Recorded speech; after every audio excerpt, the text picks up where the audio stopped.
ازيكم عاملين ايه؟ في فيديو جديد معاك جلال. اول مره تشوفني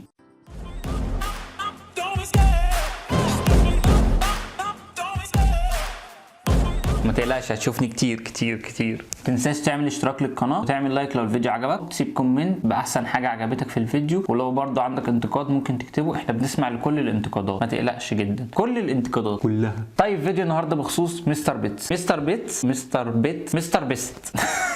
مستر بيست نزل من 4 ايام فيديو وكاتبه بعنوان سأتوقف. طبعا كل الناس شافت الفيديو، ايه ده هو هيوقف يوتيوب يعني مش هينزل فيديوهات تاني؟ والمعنى الحقيقي مش كده، هو نزل فيديو وقال سأتوقف. السبب الحقيقي بقى ورا الكلمه ديت لما تتفرج على الفيديو هتعرف طبعا، بس انا كده اختصر لك بقى الموضوع وكده. يعني اللي ما يعرفش مستر بيست هو افضل صانع محتوى في اليوتيوب، عنده حوالي اكتر من 6 قنوات. طبعا كل قناه، في قناه للجيمنج، قناه للتصوير، قناته الرئيسيه، قناه للاكل، فهو متنوع في القنوات بتاعته. فمستر بيست قرر ينشئ قناه جديده ويسميها مستر بيست بالعربي، وهي كل الفيديوهات تنزل بالعربي. الموضوع بقى مش اللي هي تطلع مترجمه بس، لا، الفيديوهات تنزل مدبلجه للعربي. فمعنى صح الفيديو بعد هو ما بيخلصوا بيجي ناس تدبلج الفيديو، اللي هو مثلا واحد يتفرج على الفيديو مقطع مثلا مستر بيتس، واحد يتكلم بصوته، يعني واحد يتكلم بصوته بس بالعربي، فهيضايق فالفيديو يجي لك زي ما انت فاهم، يعني اكنك بتسمعه بالعربي، اكن هو بيتكلم بالعربي. فدي الفيديوهات المدبلجه يعني. فهو بعد ما عمل القناه ديت ابتدى ينزل عليها حرفيا 26 فيديو بالظبط. القناه اول ما نزل على الفيديوهات هي حققت ربح يعني، وكانت محققه عدد كبير من الاشتراكات. كانت محققه القناه كانت محققه حوالي 2 مليون مشترك، وكانت محققه 97 مليون مشاهده. اللي هو ايه العدد ده؟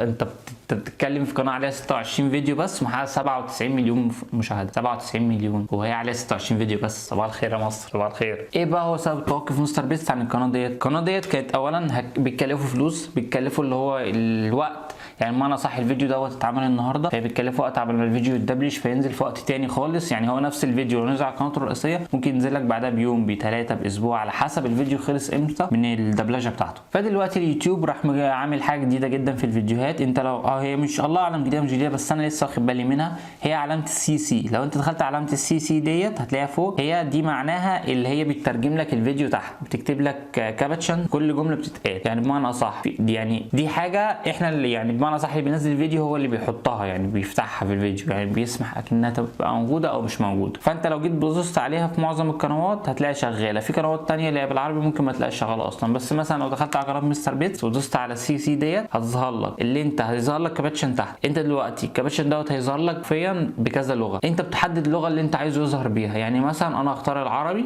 هيروح ظاهر لي الكابتشن بالعربي، يبقى اصبح اللي هو عمال يترجم لي كل كلمه بتتقال في الفيديو باللغه العربيه. وفي برضو انجليزي، وفي هندي، وفي اسباني، في كذا لغه، فانت بتختار اللغه اللي تناسبك. طبعا ده هيوفر عليه وقت، اللي هو الفيديو ينزل في ميعاده وكلنا نتفرج عليه في نفس الوقت. هيوفر عليه فلوس، اللي هو الفلوس بتاعت الدوبلاج، اللي هو بمعنى اصح كل ما هو يعمل فيديو يديه لحد يدبلجه وبعد كده ينزله. فكل ده طبعا كان بيعمل معاه تكاليف ومده فرق زمنيه في الفيديوهات. فهو قرر ينزل فيديو على القناه بعد ما الخاصيه دي بقت مفتوحه يعني.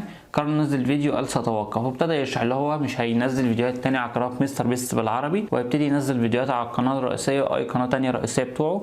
وبيطلب مثلا من الناس اللي هي تروح تشترك في القناه بتاعته الرئيسيه، واللي هو بيديهم حاجه كده، اللي هو بيقول لهم خلوا بالكم انا قريب هبتدي اجيب مشتركين من عندكم. وطبعا انتوا عارفين فيديوهات مستر بيست عامله ازاي، فان هو بيوزع ملايين، يعني بالنسبه لنا احنا بيوزع ملايين، وطبعا الملايين دي بيكسبها يعني اكيد مش بيوزع من جيبه، هو كسبان على راسه قد كده. بص هو اعلى من الكادر يعني كده، كسبان كده.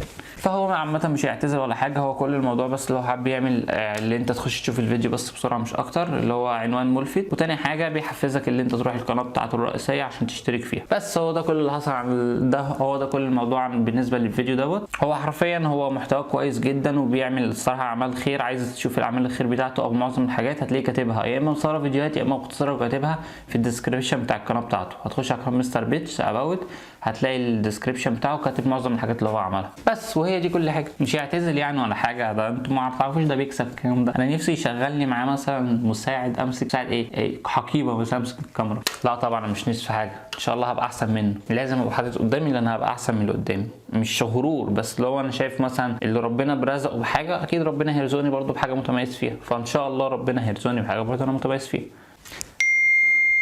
بس كده، اتمنى اكون كنت خفيف على قلبكم، ما كنتش تقيل على قلبكم. اتمنى ما تنساش اللايك بتاع الفيديو والاشتراك تحت في القناه لو الفيديو عجبك، وتسيب كومنت سواء بقى اللي انت عايز تنتقد او اللي انت عايز تقول حاجه حلوه براحتك. وانتظر فيديوهات جديده ان شاء الله. سلام. مش عارف انا ايه اللي دخلني في موضوع ان هو بقى مستر بيست ولا مستر بطيخه. ياخد فلوس كتير برضه الراجل، بياخد فلوس على قلبه قد كده. يا نهار اسوس، ايه كل الفلوس دي؟ يا نهار بطيخ. واحد لو بيقبض زي مستر بيست ده هعمل دوله جديده اسميها جلال بيست. ايه جلال بيست ده؟